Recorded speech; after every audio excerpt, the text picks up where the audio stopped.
Miskin Ant-Man, il passe derrière Infinity War et tout le monde s'en bat les couilles. Sauf moi. Je suis infidèle. MCU, MCU, MCU. On ne combat pas les insectes qui font comme les insectes qui font. Messieurs, dames, bonjour, préparez-vous à crapahuter, à piquer, car nous repartons pour un énième film du MCU. Ant-Man et la guêpe. Ant-Man and the Wasp. Wasp.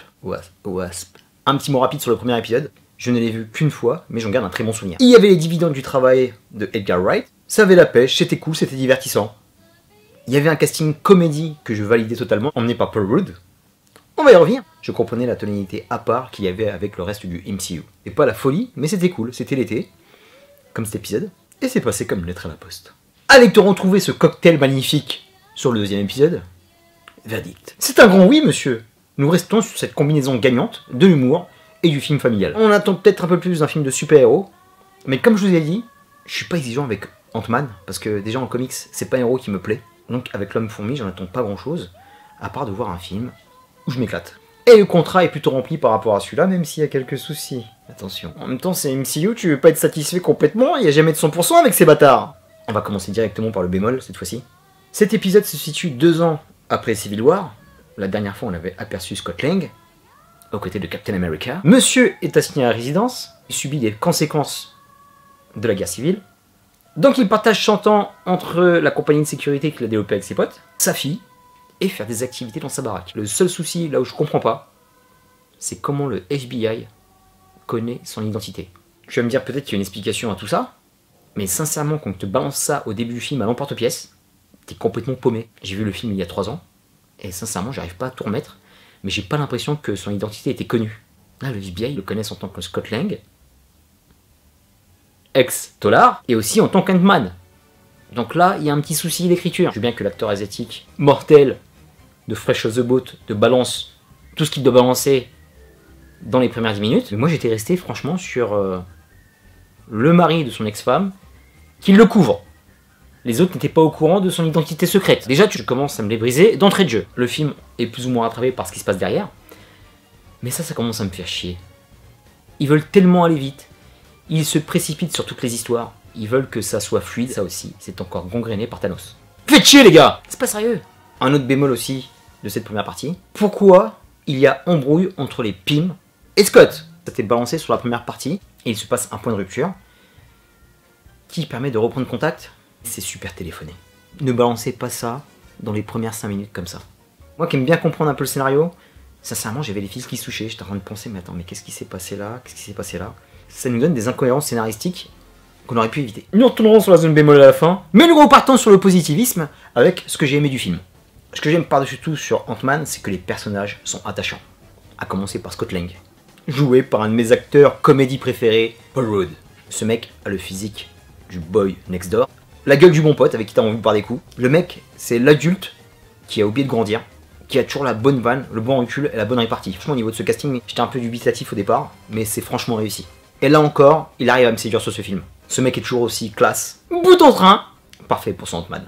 Il a une superbe relation avec sa fille Cassie, qui est super touchante, une très bonne alchimie entre les deux acteurs, et même avec son ex-femme et le mari, joué par l'excellent Bobby Cannavale, qui prennent un peu de recul sur celui-là, de les voir. Ceux qui sont le plus mis en avant sur celui-là, c'est bien sûr les Pym, avec Hope et Hank.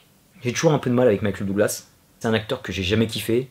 On va dire qu'il fait plutôt bien le taf sur celui-là, sans plus. Celle qui cartonne et qui vole la vedette à tout le monde, c'est Evangeline Lilly, qui est magnifique. C'est une actrice avec qui t'aimerais bien te perdre sur une île, comme dans Lost. Elle est super vénère, on va dire qu'elle est piquante. Pique-moi avec ton dard, Evangeline. On a vraiment un film de team, voire une team-up entre The Wasp et Ant-Man, mais t'as plus l'impression que c'est elle la super-héroïne du film. Et un autre personnage secondaire que je kiffe, l'excellent Louis, Michael Peña, cartonne. Il est à se tordre de rire, et il y a le côté aussi amitié Buddy Movie. Malgré toutes les merdes qu'ils vivent, les mecs ne se lâchent pas. J'ai beaucoup aimé la méchante, c'est une actrice anglaise dont j'ai oublié le nom, que j'avais vu dans Black Mirror. Elle incarne magnifiquement Ghost. Le personnage est stylé. J'ai beaucoup aimé son design costume, ses pouvoirs. A contrario, c'est le caractère bad guy qui me laisse un peu sur ma faim. Parce que, encore une fois, ce n'est pas une méchante. C'est une victime d'une expérience. Avec encore le shield qui fout la merde. Donc là, tout de suite, ça limite le délire. Donnez-nous de vrais méchants, s'il vous plaît. C'était un peu mieux avec Killmonger et ce qui s'est passé sur Infinity War. Voilà, je pense que ce genre de personnage, on en a eu beaucoup déjà sur les autres films. Faut arrêter. Ce personnage emmène un héros très connu de l'univers Marvel, qui est Bill Foster, aka Goliath. Ça, on l'exploite pas. J'étais là, je fais oh, il va se passer quelque chose avec Laurence Fishburne. Et bah non.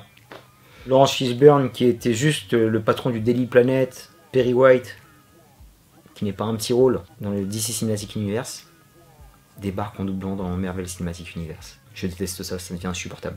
Il y a d'autres acteurs sur le marché, bordel de merde. Surtout que son rôle, à part peut-être dans la première partie du film, est plutôt anecdotique sur la fin. Donc je sais pas ce que t'es venu me foutre là, mon pote, en espérant te voir sur John Wick numéro 3. Niveau réalisation, c'était vraiment sympa. C'est un film qui fourmille d'idées. Désolé pour la vanne. J'ai beaucoup aimé l'exploitation de San Francisco. Il y a des routes en descente, on se doit de faire des poursuites à la buite. C'est comme ça, c'est un code. Il y a une très bonne fusion au niveau des scènes d'action, des punchlines et de très bons effets spéciaux, avec toute la technologie PIM qui en envoie plein la vue. Il y a des chorégraphies de fight qui sont pas mal, avec une très bonne utilisation des pouvoirs des différents super-héros. J'ai bien aimé toutes les galères que vit Scott Lang avec son nouveau costume. Je n'en dis pas plus, même si c'était un peu répétitif sur la fin. Et quelque chose de très important sur ce film, c'est la dimension quantique, dont on parle dans le premier. Et là, c'est vraiment mon plus gros bémol de ce film. Pourquoi n'a-t-on pas tout misé là-dessus? J'aurais vraiment voulu que le film se passe en majorité dans cette dimension, et qu'on ait plus d'explications. On fait que tourner autour du pot, et il y a tellement de choses qu'on ne sait pas. C'est vraiment le plus gros grief que j'ai à reprocher à Ant-Man and the Wasp. Parce que là, ça aurait pu être vraiment canon. Et cette dimension va beaucoup compter sur la suite. Je n'en dis pas plus avec cette scène post-générique. Dommage. J'en place une aussi pour Michelle Pfeiffer, qui est de retour, une des meilleures actrices de sa génération. Il y a un côté symbolique super sympa de la voir aux côtés de Michael Douglas. Et c'est dommage que son personnage ne soit pas plus abouti. Il y avait tellement de choses à dire. Même au niveau de son costume, il y a un gros easter egg. Et on n'en parle pas. Ah ça y est, ils m'ont énervé là, ça me fout les boules. Film de merde. Non, je plaisante. Mais quand même, ça m'agace un petit peu, bordel. Pour conclure sur Ant-Man et la Guêpe, un très bon divertissement d'été. On est pratiquement tous en vacances. Et ce film fera bien le job entre la glace et la plage. C'est drôle, c'est bourré d'action, c'est touchant. Les acteurs font bien le taf. Evangeline, je t'aime, ça c'est dit. On a des super-héros qui sont plutôt faillibles et maladroits, comme le pauvre Scott Lang qui en prend plein la gueule. Une belle exploitation de cette magnifique ville qui est San Francisco, qui est un passage obligé si tu aimes les États-Unis. C'est bien réalisé, avec quelques ratures au niveau de l'écriture, mais ça reste quand même assez efficace. Un bon film à voir avec ses potes ou en famille, pas un chef-d'œuvre, mais très cool. Terminus pour Ant-Man and the Wasp. Scott Lang, c'est la Wasp qu'il préfère. Enfin, j'ai réussi à la placer celle-là. Je te dis à très bientôt pour de prochaines vidéos. D'ici là, porte-toi bien. Passe un magnifique été. Peace. Pourvu que ça pique.